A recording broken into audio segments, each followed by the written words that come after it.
Solo leveling isn't over. Here is Sung Soo Ho, Sung Jin Woo's son's story. 300 likes for part 2. Thank you for coming in, Miss Cha. Ah, yes. Hello. Ha-in stepped across the doorway of the kindergarten headmistress's office with a tense expression on her face. Soo Ho hadn't had any contact with kids of his own age until he turned 5 years old. And today was exactly a week after the worried parents decided to send their son to the nearest kindergarten. The preschool educational institution suddenly called her up, asking her to come for a meeting today. Ha-in was really worried that maybe something happened to Soo Ho or her son did something wrong. The headmistress guided her to the couch on the opposite side, and Ha-in settled down on the cushion as her complexion became even gloomier than before. The middle-aged headmistress could fully understand what Ha-in was going through right now. That was why she worked hard to find the gentlest voice she could come up with in order to not worsen the other party's anxiety. It's not something to be that anxious over, Miss Cha. It's just that we have a few questions we'd like to ask you. Ah, yes. Please. Cha Ha-in nodded her head repeatedly with a hardened expression. The headmistress cautiously pushed forward a sketchbook. Here, would you take a look at this, please? Ha-in picked the book up as the headmistress continued on. It contains drawings by your son, Soo Ho. The white paper within said book featured a rather cute-looking ant as drawn by a little child's hands. But why was she being shown this? Ha-in couldn't immediately understand where this conversation was going and asked back with a puzzled expression. What's the matter with this drawing? The headmistress hesitated slightly before letting out a soft sigh escape from her lips. She then began explaining herself. The class teacher then asked the children to draw their close friend, you see. Ah, now that she looked at the drawing again, the ant was standing on 2 feet. Only then did Ha-in realize that this was not a drawing of an ordinary ant, but Marshall Baru instead. There are others after that page. When the class teacher then asked Soo Ho if he had any other friends, he drew those next. Ha-in flipped one more page. There was a drawing of a humanoid figure with a strip of a red plumage attached to his head, while holding what was clearly a sword, no matter who saw it. Igris. Cha Ha-in instantly recognized the protagonist of the drawing and slowly held her forehead with one hand. He might look like a trustworthy knight to those who knew him, but how would this situation look at the eyes of a stranger? Her head began aching just from thinking about that. After that page came the drawings of Belial and his extending magic sword, as well as Fang. Busily putting on magic show inevitably, Ha-in's head began developing a stronger migraine. The headmistress interpreted Ha-in's speechless expression the wrong way and spoke in a worried voice. The next drawing is what Soo Ho drew as his family portrait. Flip. The page of the sketchbook flipped again. What greeted her next was a drawing of herself, a man that seemed to be her husband, Jin Woo, and innumerable black figures standing behind them. Soo Ho grew up from his toddler days, surrounded by the shadow soldiers, and he must have thought of them as his extended family now. This is how we look like in Soo Ho's eyes. Ha-in thought that this drawing contained her son's innocent but warm gaze, and her nose stung with emotion. The class teachers couldn't understand the meanings behind these drawings and fell into a rather considerable amount of panic and came to the conclusion that there must have been some sort of problem with Soo Ho. And of course, that included the headmistress herself, the person responsible for asking Ha-in to stop by at the kindergarten today. The middle-aged lady formed a pretty grave expression as she spoke. The final page contained Soo Ho's drawings of his home and the reason why I requested you for today's meeting as well. What kind of a drawing would it be this time? With a pair of nervous eyes, Cha Ha-in flipped to the last page.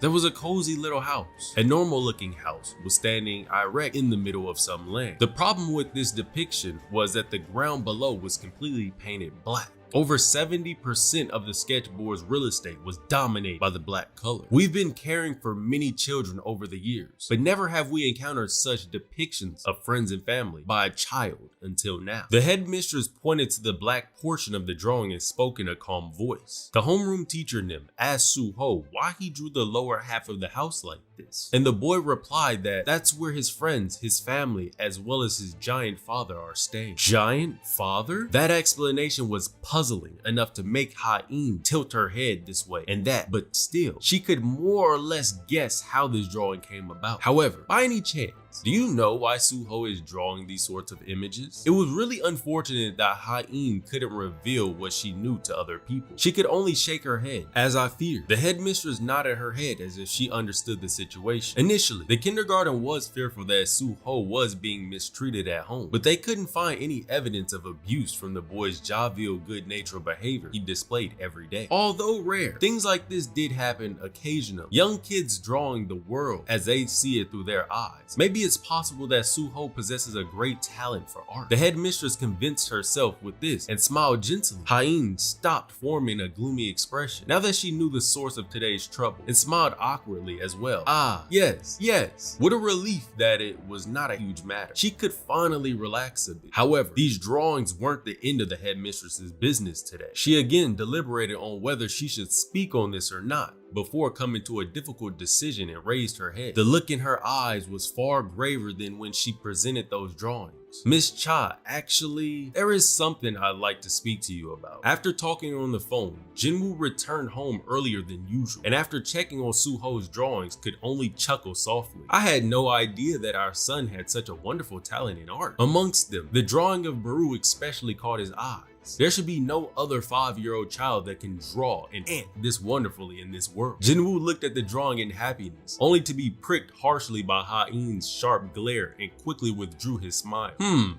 After seeing her husband changing his attitude really quickly like that, Ha-In just couldn't hold back her smirk from breaking out anymore. She then spoke to Jinwoo as if she was trying to convince herself. It's not a laughing matter, you know. Take a look at the very last page. The last page? The last page in question contains Suho's final piece, named My Home. Suho said the black ground is where his giant father is. So can you think of, why are you smiling? No, well, it's just that I remembered something funny, that's all. Jinwoo recalled the divine lineage statue standing in the middle of the territory of the eternal rest and couldn't hold back his laughter anymore. Tears even began sneaking out of his eyes, so he quickly wiped them off and closed the sketchbook. Wouldn't it be fine to let this slide with a simple chuckle? Expressions containing such thoughts fluttered in and out of Jinwoo's face. Ha-In let a soft sigh out and relayed what the headmistress had told her earlier in the day. Other kids are apparently scared of Suho. A little bit of a smile on Jinwoo's face went away. Then, other kids? Ha-In nodded her head with a worried expression before continuing on with their explanation. Their complexions change badly whenever Suho tries to get close to them, even when he has never bullied or shouted at them, but still. Now that was not something he could gloss over. Jinwoo's expression hardened. The previous smile was long gone now. The thing he was worried about had really happened.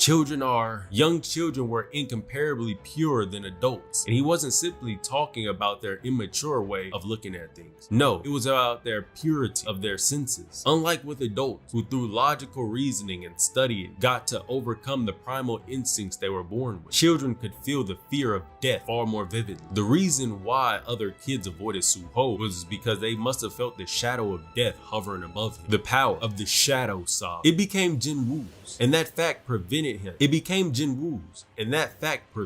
from becoming a full-blown calamity. But that was about it. In reality, this power was a horrifying weapon that the god of another realm hid inside its most loyal soldier in order to destroy everything it had created. If the powers of the Shadow Sovereign he didn't mean to give to his son continue to grow within Suho, then it'll be impossible to carry on with a normal life. At the very least, there was a need to seal that power away until Suho reached an age where he could exert perfect control over her. Jinwoo's gaze shifted over to all the photos hanging on in the living room's wall. The biggest one was the marriage of Jinwoo and Ha-In. Surrounding it were many images of their son, and most of those photos were shot alongside shadow soldiers. Suho in his bright smile as he rode on Baru's shoulders and energetically yanking on the Ant King's two antennas. Suho busy escaping from Igris, who volunteered to become the boy's homeschool tutor, and then Suho busy performing a mock duel with Bellion using his toy sword. There were so many others. Jinwoo quietly began storing them away in his subspace, one by one. Dear, until Suho can live among other people without any issue, I'm planning to temporarily seal away Suho's powers and his memories of the Shadow Soldiers. Suho had to learn it. He needed to learn how to coexist among regular people like a normal person, rather than with his Shadow Soldiers. Until then, just as the final remaining photo entered the storage within the subspace, Baru emerged from the ground after learning of Jinwoo's decision. Oh my king! The heart of the Shadow Soldier, the one who looked after and loved Suho like his own child, was transmitted in full to Jinwoo. However, the sovereign's decision was resolute. Realizing that there was no way to change his liege's mind, Baru's head dropped to the ground. As the former Ant King's gaze fell, a drawing suddenly entered his view. It was Suho's sketchbook, pushed forward by Jinwoo. This is It's You, drawn by Suho. Easily the best depiction of Baru he had ever seen was drawn upon this white page. Thick teardrops formed on Baru's large eyes, almost right away. My liege, may I be permitted to say goodbye to the young lord? After receiving Jinwoo's permission, Baru cautiously entered Suho's room. The soft, rhythmic breathing of the deeply asleep Suho was like the sweetest and most soothing music to the former Ant King's ears. He knelt down cautiously next to the bed, so as to not rouse the sleeping child from his nap. My lord, I, behalf of all the Shadow Soldiers, I shall bid you farewell. His voice gently reverberated as if it was spoken within the dreams in his sleep. Suho shifted his body towards the location of the voice and mumbled softly, Boss Ant, Boss Ant.